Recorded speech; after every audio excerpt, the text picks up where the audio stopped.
Jean-Claude Mwalimou, son directeur de cabinet.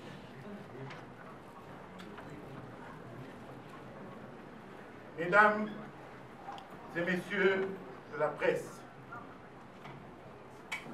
lors de son adresse à la nation le 30 décembre dernier, le président Martin Fayulu Madidi avait fait un diagnostic sévère et révoltant de la situation politique, sécuritaire, économique et sociale de notre pays.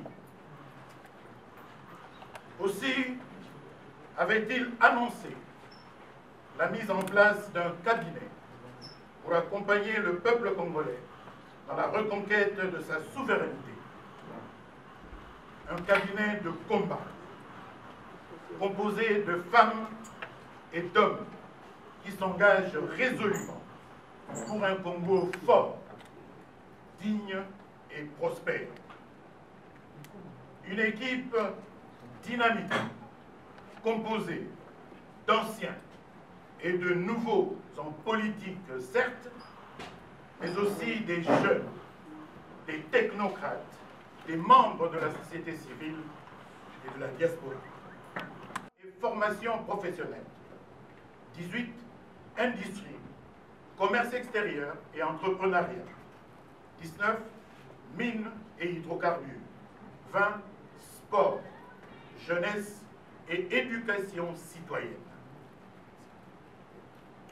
Ce cabinet travaillera d'arrache-pied pour intensifier la mobilisation du peuple congolais autour de la proposition de sortie de crise du président élu, de manière à déclencher sa mise en œuvre et permettre aux parties prenantes d'entreprendre consensuellement des réformes institutionnelles profondes, urgentes et nécessaires.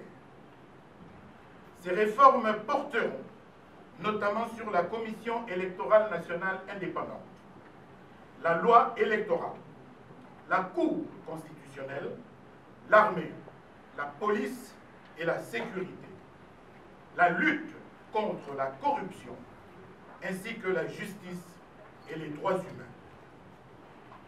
Les actions du cabinet seront guidées par les 10 principes suivants. 1. La souveraineté du peuple congolais. 2. Vérité des urnes. 3. Le respect de la Constitution et des lois de la République. 4. L'intégrité du territoire national. 5. La bonne gouvernance et la lutte contre la corruption. 6. Donc pour nous, étant donné que ça a été un piège, le président élu met un cabinet de combat en place. Nous sommes tous des soldats, ces commandos. Dans les mois ou les semaines à venir, nous allons descendre sur les terrains avec des manifestations de grande avenir pour exiger les réformes des institutions que nous avons tant souhaitées, que le peuple a tant souhaité, et aller aux nouvelles élections. On ne peut pas laisser le pays entre des mains inexpertes, telles que vous voyez. Le pays n'a plus d'avenir, le pays est en train de vaciller, et la MOCA, avec le président et Martin Fayulu, a l'obligation de sauver la patrie. Voilà l'essence de ces points de presse et l'essence de l'installation de l'actuel cabinet. Promis par le président élu Martin Fayulu Madidi lors de son adresse à la nation le 30 décembre. Alors, donc, il est question d'un cabinet avec 2 axes. Il y a l'axe sectoriel, 20 axes au total, je crois que vous avez suivi, de personnalités, de technocrates qui devront donc arriver à peaufiner le programme du candidat Martin Fayulu Madidi par rapport aux différents secteurs de la vie nationale. Parce que là, on n'a plus le temps à tâtonner. Il faut très rapidement, lorsque ce sera possible, qu'on puisse apporter des solutions idoines aux problèmes, aux nombreux problèmes d'ailleurs qui minent le pays. Et puis, deuxièmement, l'axe opérationnel. Donc, ce sont effectivement des compatriotes qui vont devoir réfléchir pour voir comment est-ce qu'on devrait accompagner le peuple congolais dans le combat de la récupération de sa souveraineté. Comme vous le savez, la souveraineté de notre peuple est confisquée aujourd'hui par M. Kabila et M. Tshisekedi. Il faudrait donc que le peuple récupère sa souveraineté pour qu'il soit celui qui va désigner les gens qui devront prendre son destin en main. Et donc, un cabinet est déjà là. Pour des raisons stratégiques, il n'est pas question qu'on puisse donner des noms parce que la tâche est ardue. Nous ne voulons pas, comment dire, travailler en parlant.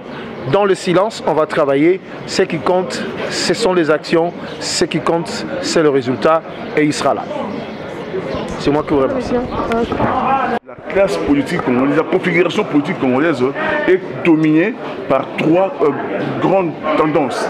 Il y a la Mouka, il y a l'Union Sacrée et puis il y a FCC. Tu ne peux pas, à notre entendement, être en même temps dans l'Union Sacrée et être aussi dans la Mouka ou dans la Mouka dans FCC. Moïse Katumbi et Jean-Pierre Bemba, par le fait même qu'ils sont partis vers l'Union Sacrée, ils cessent automatiquement d'être membres de la Mouka. Ils devraient eux-mêmes logiquement tirer toutes les conclusions, les conséquences qui se posent, dire ouvertement à la population, nous avons décidé de ne plus être membres de la Mouka. Remarquez, Félix était parti, Kamer était parti, Matoumou était parti, Moussa était parti. Si Bemba et Moïse Katumbi partaient, ça ne changera rien parce que la Mouka, c'est l'émanation du peuple. Alors, présentez l'impact de la publication de ce nouveau membre du cabinet du président Martin Fayulu. Vous avez eu affaire avec un homme qui promet, qui réalise. Le 30 décembre, lorsque le président élu Martin Fayulu avait adressé un message à la nation, il avait dit le 20 janvier, je vais rendre public mon cabinet. On est quelle date aujourd'hui? Le 20. Donc il a tenu parole jour pour jour. Le 20 janvier, il a rendu public son cabinet. Mais c'est un cabinet de combat. Ce n'est pas seulement un cabinet qui va essayer un peu, comment dirais-je, le traiter, mais c'est vraiment un cabinet qui est là pour se battre pour que jamais plus dans ces pays, le peuple puisse élire ses dirigeants qu'on mette d'autres. D'ailleurs, je pense que tu as senti la détermination, comment dirais-je, dans le discours. Tu as senti le combat dans ce discours-là. Nous n'accepterons plus jamais que ce qui s'est passé en 2006, en 2011, en 2018 se répète. Monsieur le Président, et si vous dites qu'en principe, les deux leaders, notamment Moïse Katumbi et Bemba, devraient en principe faire une déclaration publique selon laquelle ils ne font plus partie justement de la Mouka, pendant que l'un de vos leaders, je cite ici Lisanga Bouanga, avait déjà dit que par le fait qu'ils ont répondu justement à l'appel de Félix Tshisekedi, ils se sont auto-exclus. Est-ce que n'est pas là peut-être un contraste? Non, il n'y a pas de contraste. Quand je disais tout à l'heure que par rapport à leur démarche, ils devaient tirer toutes les conclusions qui s'imposent. Ça veut dire quoi? Ils se sont distancés, si vous voulez, de la ligne Lamouka. Nous étions à Lumbashi, on avait mis en place, comment dirais-je, dans notre compassion, vous savez, il y avait eu Moïse Katumbi devait donner la coordination à Jean-Pierre Bemba. Et c'est Mme Bazeba qui était là, à Lumbashi. On a mis en place une formation. On devait se battre sur 4 directions. Et nous avons reconnu par une déclaration que la Mouka avait gagné l'élection présidentielle, législative, nationale et provinciale. Nous continuerons à nous battre pour cela. C'est-à-dire que la Mouka n'a jamais reconnu Félix comme président.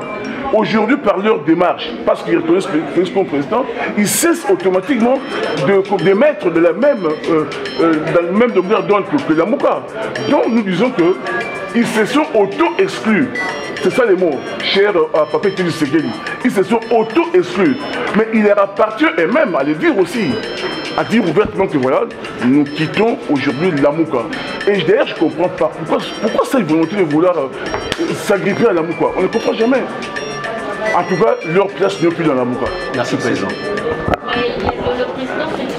Le président de décider, il y a les jeunes émergents. Donc c'est un cabinet complexe, comme on l'a dit, mais pour des raisons stratégiques, nous devons travailler pour obtenir beaucoup plus de résultats sur le terrain que faire ce qu'on appelle l'exhibitionnisme. On n'a pas besoin d'être exhibé, on n'a pas besoin d'être dématu-vu. On ne peut pas jouer comme cela parce qu'on a étudié tous les paramètres. Notre adversaire aujourd'hui, c'est la faim, c'est l'occupation, c'est la fraude, c'est la mauvaise gouvernance. Et lorsque nous combattons tous ces fléaux, souffrez que vous ne sachiez pas qui fait quoi, qui va où. Ce qui importe, importe, c'est les résultats sur terrain. Ça a été étudié, les noms sont là, nous nous connaissons, mais laissez-nous travailler avec beaucoup plus de stratégie. Vous savez, les Rwandais ne disent pas tout ce qu'ils font.